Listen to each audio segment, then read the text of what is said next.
మేడారం శ్రీ సమ్మక్క సారలమ్మ జాతరకు జన జాతరగా మారిపోయింది. ఇప్పటికే జంపన్న వాగులో స్నానాలు ఆచరించిన తర్వాత అమ్మవారిని దర్శించుకోవడానికి కూడా భక్తులు తండోపతండాలుగా తరలి వస్తున్నారు. ముఖ్యంగా ప్రైవేటు వాహనాలలో వచ్చేటువంటి భక్తులు మాత్రం ఇక్కడ పస్రా నుండి నేరుగా నార్లాపూర్ మీదుగా ఇక్కడ జంపన్న వాగుకు వస్తున్నటువంటి పరిస్థితి. ఇక్కడ వివిఐపీలు మాత్రం ఇక్కడ ఉన్నటువంటి అలాగే తాడువాయి నుండి నేరుగా ఇక్కడికి ఆ జంపన్న వాగు దగ్గరికి వెళ్ళడానికి కూడా అనేక ఏర్పాట్లు చేశారు. ముఖ్యంగా ఆర్టీసీ వివిఐపీలు మాత్రం ఇక్కడ తాడువాయి నుండి వస్తున్నటువంటి నేపథ్యంలో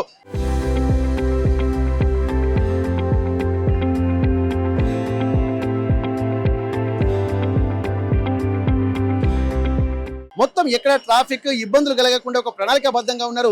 గత జాతరలో జరుగుతున్నటువంటి అనుభవాలను కూడా ఈ జాతరలో ఇంప్లిమెంట్ చేస్తూ రోజు రోజుకి మంచి ఎన్వైరన్మెంట్ అయితే క్రియేట్ చేస్తున్నారు. ఒక ప్రణాళికాబద్ధంగా కూడా వ్యూహాత్మకంగా వెళ్తున్న నేపథ్యంలో మనం ప్రస్తుతానికి ఇక్కడ సమ్మక్క సారలమ్మ గద్దెల ప్రాంగణంలో ఉన్నాము. ఇప్పటి వరకు 250 కోట్ల నిధులతోటి భారీ బడ్జెట్ ఏర్పాటు చేసినటువంటి నేపథ్యంలో అన్ని అభివృద్ధి కార్యక్రమాలకు కూడా ఒక సీక్వెన్స్ ప్రకారంగా దేనికి ఎంత కేటాయించాలి, భక్తులకు ఉన్నటువంటి ఆ సౌకర్యాలు ఏ విధంగా ఉన్నాయన్నటువంటి కోణంలో కూడా అధికారులు అలాగే నాయకులు కూడా ప్రణాళికలు చేస్తున్నారు. ఒక్కసారి మనం మేడారం జరుగుతున్నటువంటి అభివృద్ధి పనులు ప్రస్తుతానికి ఆ గద్దెల ప్రాంగణాన్ని అలాగే చుట్టుపక్కల ఉన్నటువంటి ప్రాంతాన్ని ఒక విహంగా వీక్షణ ద్వారా చూసేటువంటి ప్రయత్నం చేద్దాం. ఒక్కసారి మనం చూడొచ్చు అమ్మవారి దగ్గర గద్దెల ప్రాంగణానికి చూడొచ్చు సమ్మక్క సారలమ్మల గద్దెలను అలాగే గోవిందరాజు పగిడిరాజు గద్దెలు ఒక సీక్వెన్స్ ప్రకారం ఉన్నాయి. గతంలో ఎప్పుడూ లేని విధంగా అభివృద్ధి కార్యక్రమాలు అంటే ఒక జాతర ప్రాంగణం అంతా విశాలంగా మారింది. ఇప్పుడు చూస్తున్నటువంటి నేపథ్యంలో ఇక్కడ ఇరుకు ఉండేటువంటి ఈ జనాలకు సంబంధించి ఎక్కువగా ఇబ్బందికర వాతావరణం ఉండేది. కానీ ఇప్పుడు మాత్రం ఒక విశాల ప్రాంగణము, ఎంతమంది భక్తులు వచ్చినా ఒకేసారి 10,000 మంది దర్శించుకునే విధంగా ఏర్పాట్లు చేశారు. ఒక లైన్ మాత్రం కంటిన్యూగా ఎక్కడ ఆగకుండా ఏర్పాట్లు ఉంటున్న నేపథ్యంలో మనం చూద్దాం. మహా జాతరకు సంబంధించి ఆ ప్రధాన ద్వారం నుండి మొదలుకుంటే ఇక్కడ సమ్మక్క గద్దెల ప్రాంగణాలు ఇక్కడ 3 ద్వారాలు ఉన్నాయి.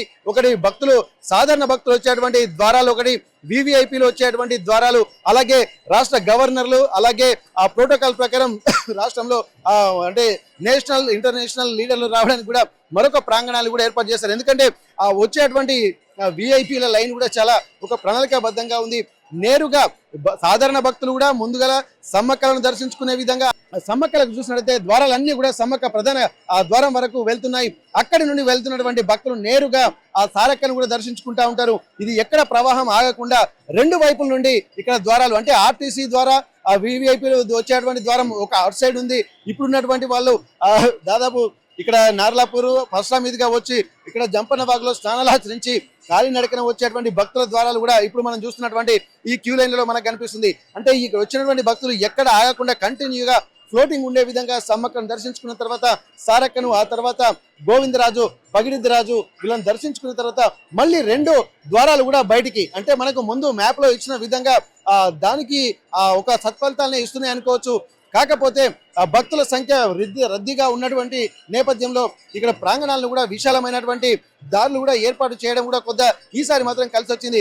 భక్తులు కూడా మొక్కులు చెల్లించుకుంటున్నటువంటి నేపథ్యాన్ని ఒక్కసారి అక్కడి నుండి భక్తులు చెల్లించుకున్న తర్వాత నేరుగా గద్దెల ప్రాంగణాన్ని మనం చూస్తున్నాం. ఇప్పుడు ఉన్నటువంటి గద్దెల ప్రాంగణం అంతా దగ్గర 251 కోట్ల నిధులతోటి అభివృద్ధి కార్యక్రమాలతో పాటు కేవలం గద్దెలను మాత్రమే రాతి కట్టడాలతో నిర్మించినటువంటి ఈ ప్రాంగణాలకే 101 కోట్ల రూపాయల నిధులు కేటాయించారు. ఇక్కడ నుంచి చూసినట్టయితే వచ్చేటువంటి వివిఐపీల దర్శనాలు కూడా మనం చూస్తున్నాము. ఇక్కడ సాధారణ భక్తులతో పాటు ఇక్కడ ప్రత్యేకించి వివిఐపీలకు కూడా కొంత కేటాయిస్తున్నటువంటి నేపథ్యంలో వచ్చేటువంటి వివిఐపీ భక్తులు కూడా తులాభారం వేసుకోవడానికి, బంగారం సమర్పించడానికి, మొక్కులు సమర్పించుకోవడానికి, అక్కడ ఉన్నటువంటి వాళ్ళందరినీ కూడా సన్మానించడానికి అధికార గణం అంతా అక్కడ ప్రత్యేక ప్రణాళికతోటి చూస్తున్నటువంటి విషయాలు అయితే మనం చూస్తున్నాము.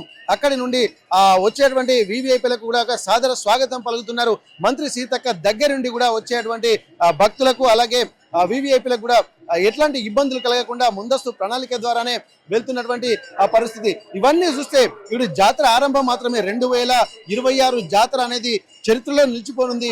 ఎందుకంటే ఇట్లాంటి అంతకు ముందు ఆ తర్వాత అన్నట్టుగా 2026 నిలవబోతుంది.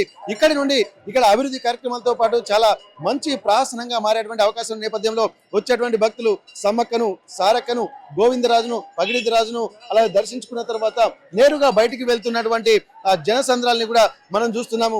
అక్కడి నుండి వచ్చేటువంటి భక్తులు అంటే ఈసారి కొంత క్రౌడ్ కాకుండా ఎమర్జెన్సీ గేట్లు కూడా ఈ పెద్ద పెద్ద గేట్లు ఉన్నాయి. అవసరమైతే ఆ క్రౌడ్ ఎక్కువైనప్పుడు కూడా ఈ ఎగ్జిట్ గేట్లను కూడా తీసి భక్తులకు అందుబాటులో ఉంచే ఏర్పాట్లు అయితే జరుగుతున్నాయి. కాబట్టి ఒక్కసారి మనకు ఆ ఎగ్జిస్టింగ్ ఆ మూమెంట్ కూడా మనం చూస్తున్నాము. ఈ నేపథ్యంలో వచ్చేటువంటి భక్తులకు అంటే ఒకవేళ ఆ సారలమ్మ జాతరలను అలాగే సమ్మక్క జాతరలు దర్శించుకున్న తర్వాత వచ్చేటువంటి భక్తులకు కూడా క్యూ లైన్లలో ఇబ్బందులు కలగకుండా అనేక ఏర్పాటు చేశారు. వచ్చేటువంటి నడకన వచ్చేటువంటి భక్తులకు అక్కడ షెడ్ మనం చూస్తున్నాము. ఆ షెడ్లను కూడా చూస్తూ ఇక్కడ ఎట్టి పరిస్థితుల్లో భక్తులకు ఎండాది వేడిమి తగలకుండా కూడా చూస్తున్నటువంటి పరిస్థితి. వచ్చేటువంటి భక్తులకు మాత్రం ఇక్కడ క్యూ లైన్లలో ఎట్లాంటి ఇబ్బందులు కలగకుండా ఆ క్యూ లైన్లను కూడా ఆ సీక్వెన్స్ ప్రకారం కూడా 2-3 లైన్లను కూడా వదులుతున్నటువంటి పరిస్థితి. ఎందుకంటే ఒకేసారి ఇది ఇక్కడ ఎక్కువ మంది కనుక అందులో ఉంటే తొక్కిసలాటలు జరిగేటువంటి అవకాశం ఉంటుంది. కాబట్టి ఒక్కొక్కరుగా వెళ్ళడం విధంగానే ఇక్కడ క్యూ లైన్లను ఏర్పాటు చేశారు. మరీ వెడల్పుగా పెడితే అక్కడ తోపులాటలు జరుగుతూ ఉంటాయి. కాబట్టి ఎంత దూరం నుంచి వచ్చినా ఆ క్యూ లైన్లను దాటుకొని ఆ బ్యారికేడ్స్ కూడా మంచి ఇనుప కంచెలతో ఏర్పాటు చేశారు. ఇక్కడ వచ్చేటువంటి భక్తులు కొంత సమయం పాటించి భక్తితో పాటు ఆ అమ్మవార్లను దర్శించుకునే విధంగా ఉంటుంది. వివిఐపీలకు అలాగే ప్రత్యేకమైనటువంటి దర్శనాలు కూడా అన్ని ఏర్పాట్లు చేస్తున్నటువంటి క్రమంలో నేరుగా దర్శనాలు అయ్యే అవకాశాలు కూడా కనిపిస్తున్నాయి. వచ్చేటువంటి భక్తులను రద్దీని దృష్టిలో పెట్టుకొని అక్కడ మనం గమనించవచ్చు. మరొక వైపు ఇక్కడ జాతరను కూడా మనం చూస్తున్నాము.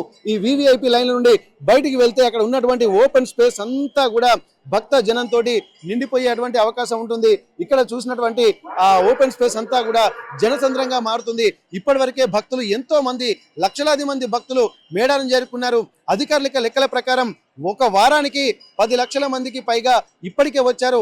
నెల రోజుల నుండే ఈ జాతర ప్రారంభమైంది. అంటే జాతరకు వచ్చేటువంటి ఆ భక్తులు ఈ 3-4 వారాల నుండి ఇప్పటికే 50 లక్షల పైచిలకు అంటే ఒక 60 లక్షల వరకు కూడా భక్తులు వచ్చారని చెప్పి జిల్లా కలెక్టర్ గారు కూడా స్పష్టం చేసినటువంటి పరిస్థితి.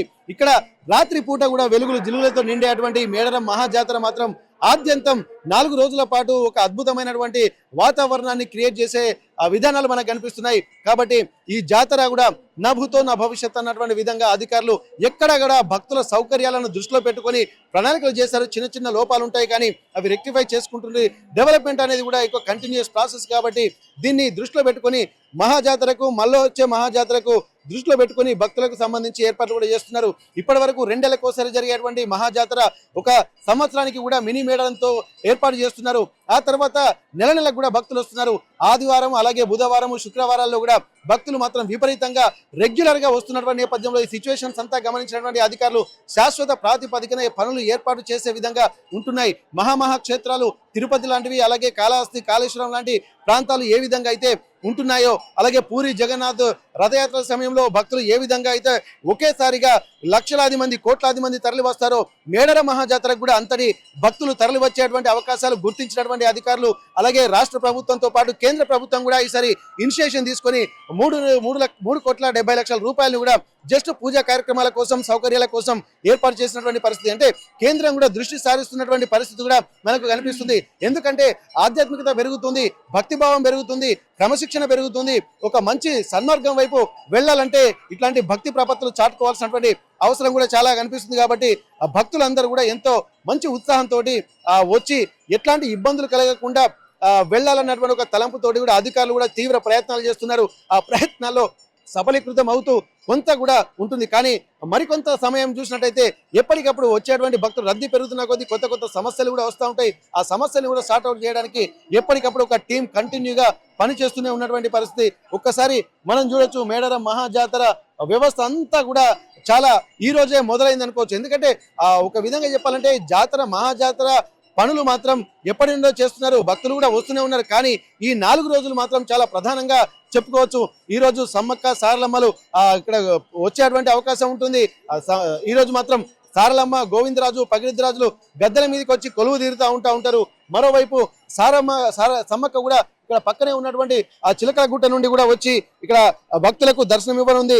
ఇట్లాంటి నేపథ్యంలో కూడా భక్తులు మాత్రం ఎంతో ఉత్సాహంతో ఎదురు చూస్తున్నటువంటి పరిస్థితి నెలకొంటుంది. కాబట్టి వచ్చేటువంటి భక్తులకు అన్ని సౌకర్యాల ఏర్పాట్లు చేసే విధంగా కూడా ఇక్కడ అధికారులు కూడా కృతకృతులు అవుతున్నటువంటి పరిస్థితి. ఇక్కడ ప్రస్తుతానికైతే ఈరోజు సమ్మక్క ఈరోజు మాత్రం సాయంత్రం సారలక్క గోవిందరాజు పగిడిద్దరాజులు ఇక్కడ ఆగమనం కూడా జరగబోతుంది. ఈ కన్నేపల్లి నుండి కూడా సారనమ్మ, అలాగే పూనుగొండ్ల నుండి పగిడిద్దరాజు, కొండాయి నుంచి పగిడిద్దరాజు ఇక్కడ సాయంత్రం వరకు ఇక్కడ పగిడిద్దరాజు చేరుకునేటువంటి అవకాశం ఉంటుంది. సాయంత్రం అధికారిక లాంఛనాలతో స్వాగతం పలకడానికి మంత్రి సీతక్క కూడా అధికార గణంతో ఏర్పాటు చేస్తున్నారు. ఇక్కడ ఎండోమెంట్ మినిస్టర్ కొండా సురేఖ, అలాగే జిల్లా కలెక్టర్ వచ్చి ఇక్కడ దీనికి సంబంధించి అధికారికంగా కూడా తీసుకొస్తున్నటువంటి నేపథ్యం అయితే మనకు కనిపిస్తుంది. ప్రస్తుతానికి ఇక్కడ మహాప్రహసనం అయితే ఇక్కడ అద్భుతంగా మారబోతుంది. ఇట్లాంటి వాతావరణం కూడా గతంలో ఉన్నది, కానీ జనసంద్రాలు ఉంటుంది, కానీ ఏర్పాట్ల విషయంలో మాత్రం ఈసారి ఒక ప్రత్యేక ఆకర్షణగా ఉంటున్నటువంటి నేపథ్యంలో ముఖ్యంగా మరొక 1000 ఏళ్లు చరిత్రలో నిలిచిపోయేటువంటి విధంగా రాజ కట్టడాలు నిర్మాణాలు ఉన్నాయి. ఇది చరిత్రలో ఒక నిలిచిపోయే ప్రణాళికలు కూడా సిద్ధం చేస్తున్నటువంటి నేపథ్యంలో ఒక జనసంద్రం మాత్రం ఆ కొత్త అనుభూతులు పొందుతున్నారు. ఇక్కడ కొత్త ఆర్కిటెక్చర్ కూడా, ఎందుకంటే గతంలో ఉన్న దాన్ని ఏమాత్రం ఆదివాసీ సాంప్రదాయాలను కూడా గౌరవిస్తూనే దానికి సంబంధించి అంటే వచ్చేటువంటి భక్తులు కూడా ఈజీగా దర్శించుకునే విధంగా, ఎందుకంటే ఒక కన్స్ట్రక్టివ్ ప్లేస్ లోనే వచ్చేటువంటి క్రౌడ్ కాకుండా ఓపెన్ స్పేస్ లోనే భక్తుల్ని దర్శించుకునే విధంగా అమ్మవార్లు కొలువు తీరనున్నారు. ఇట్లాంటి నేపథ్యంలో అక్కడ పూర్తిగా వచ్చేటువంటి భక్తులు, ఎందుకంటే కంటిన్యూగా ఏ టెంపుల్కి వెళ్ళినా ఒకేసారి ఇంతమంది దర్శించుకునేటువంటి వెసులుబాటు ఎక్కడా లేదు, కానీ మేడారంలో మాత్రం 10,000 మంది ఒకేసారి దర్శించుకునేటువంటి ఒక అద్భుతమైనటువంటి వాతావరణం క్రియేట్ అయినటువంటి పరిస్థితి. ఇది చరిత్రలో ఎక్కడా లేని ఒక ప్రాంతాన్నిగా మనం గమనించవచ్చు. ఆదివాసీ సాంప్రదాయాలు కూడా దినదిన ప్రవర్ధమానం అవుతుంది. ఇది ఇప్పటికే జాతీయ హోదాతో కల్పించడానికి కూడా కేంద్ర ప్రభుత్వాలు కూడా సన్నాహాలు చేస్తున్నాయని చెప్పి అంటున్నారు. దానికి రాష్ట్ర ప్రభుత్వం కూడా డిపిఆర్ రూపొందించడమే కాకుండా రాబోయే రోజుల్లో దీన్ని విశ్వవ్యాప్తం చేయడానికి కూడా మొన్న న్యూజిలాండ్ టీం వచ్చి పర్యటనని మాత్రం దీన్ని ఒక ప్రతిష్టాత్మకంగా తీసుకోవచ్చు. ఒక అంటే కల్చరల్ ట్రాన్స్ఫర్మేషన్ కూడా దీన్ని మనం గమనించవచ్చు. వచ్చేటువంటి భక్తులకు ఒక కొత్త అనుభూతులు, అంటే ఒక ఆదివాసీ గిరిజన జాతర అనేది కేవలము తెలంగాణ ప్రాంతం ఉండే కాకుండా ప్రపంచంలో ఉన్నటువంటి ఆదివాసులను ఏకం చేసే విధంగా కూడా ఈ జాతర ఉంటుందనలో ఎలాంటి సందేహం లేదు. కాలం మారుతున్న కొద్దీ గ్లోబల్ వాళ్ళ నేపథ్యంలో ఇక్కడ అందరూ ఒకటే, మానవులంతా ఒకటే, సంస్కృతి సాంప్రదాయాలు వేరైనప్పటికీ కూడా మనమంతా ఒకటే అన్నటువంటి ఒక మెసేజ్ ను మాత్రం ఇక్కడ అందరూ ఇస్తున్నటువంటి నేపథ్యంలో ఈ సమ్మక్క సారలమ్మ జాతర రేపు దినదిన ప్రవర్ధమానమై ముందుకు వెళ్ళేటువంటి ఒక అవకాశం అయితే కనిపిస్తుంది. ఎక్కడికి వెళ్ళినా కానీ అమ్మవారి దర్శనం చేసుకున్న తర్వాత మరో 2 ఏళ్లు భక్తి భావంతో నిండినటువంటి పరిస్థితులు కనిపిస్తున్నాయి. అట్లాంటి వాతావరణం ఇక్కడ క్రియేట్ అవుతుందనుకో వచ్చేటువంటి భక్తులు కూడా ఇక్కడ అందరి ఇళ్లలో ఒక సంతోషం అయితే కలగబోతుంది. అమ్మవార్లను దర్శించుకున్నటువంటి తాము మరో 2 ఏళ్ల పాటు ఎట్లాంటి డోకా లేదన్నటువంటి ఒక మనస్ఫూర్తిమైనటువంటి తృప్తి నిండినటువంటి మనసుతోటి భక్తులు వెళ్తున్నారు. ఆ భక్తులు కూడా మళ్ళీ 2 ఏళ్ల వరకు ఎట్లాంటి ఇబ్బందులు కలగకుండా అమ్మవారు చల్లగా చూస్తారని చెప్పి అంటున్నారు. ఇక్కడ ఉన్నటువంటి వాళ్ళు వేరే రాష్ట్రాలకే కాదు, దేశ విదేశాల్లో స్థిరపడినటువంటి వాళ్ళు కూడా 2 ఏళ్లకు వచ్చేటువంటి మహాజాతరకు వచ్చి అమ్మవారిని దర్శించుకున్న తర్వాత 4 రోజులు ఇక్కడే ఉండి మళ్ళీ తమకు విదేశీ పర్యటన, మళ్ళీ తమ సొంత ప్రాంతాలకు కూడా వెళ్తున్నారు. ఉద్యోగరీత్యా ప్రపంచంలో ఎక్కడ ఉన్నా కానీ మళ్ళీ అమ్మవారిని దర్శించుకుని సొంత కుటుంబానికి వచ్చినట్టు తమ ఇలవేల్పుగా ఎంతో మంది భక్తులకు అమ్మవారు సమ్మక్క సారలమ్మ నిలుస్తుండడంలో ఎలాంటి సందేహం లేదనేది భక్తుల మాటల్ని బట్టే తెలుస్తుంది. ఇట్లాంటి వాతావరణం కూడా ప్రపంచంలో ఎక్కడైనా ఉందంటే కేవలం అది మేడారంలోనే తెలుసుకోవచ్చు. ఇక్కడ ఆదివాసీలకే పరిమితమైనటువంటి మేడారం గిరిజన జాతర ఇప్పుడు ఆదివాసీలే కాదు, అందరూ మొత్తం ప్రపంచంలో ఉన్నటువంటి వాళ్ళందరూ భక్తులు వచ్చి అమ్మవారిని దర్శించుకుంటున్నారు. ఇక్కడ వచ్చేటువంటి భక్తులకు కూడా ఒక నమ్మకంతో నిండినటువంటి మనసుతోటి వెళ్తున్నటువంటి పరిస్థితి. ఏదేమైనప్పటికీ మేడారం జాతర మహా సంరంభం మాత్రం ఈ రోజు ఆరంభమైంది. ఈ 4 రోజుల పాటు బుధవారము ఇక్కడ, అలాగే గురువారము శుక్రవారం నాడు మొక్కులు చెల్లించుకుంటారు. మళ్ళీ శనివారం రోజు ఇక్కడ అమ్మవార్లు వన ప్రవేశం చేసేటువంటి పరిస్థితి ఉంటుంది. కాబట్టి భక్తులు మాత్రం ఒక తన్మయత్వపు అనుభూతులు పొందుతున్నటువంటి సిచ్యువేషన్స్ మనం చూస్తున్నాం. మేడారం నుండి కెమెరా పర్సన్ వంశీతో Venkataratnam, RTV Warangal. Local to global news at your fingertips. మీ చేతిలో ఒక ఆయుధం. Download raw TV app. Media legend Ravi Prakash is back.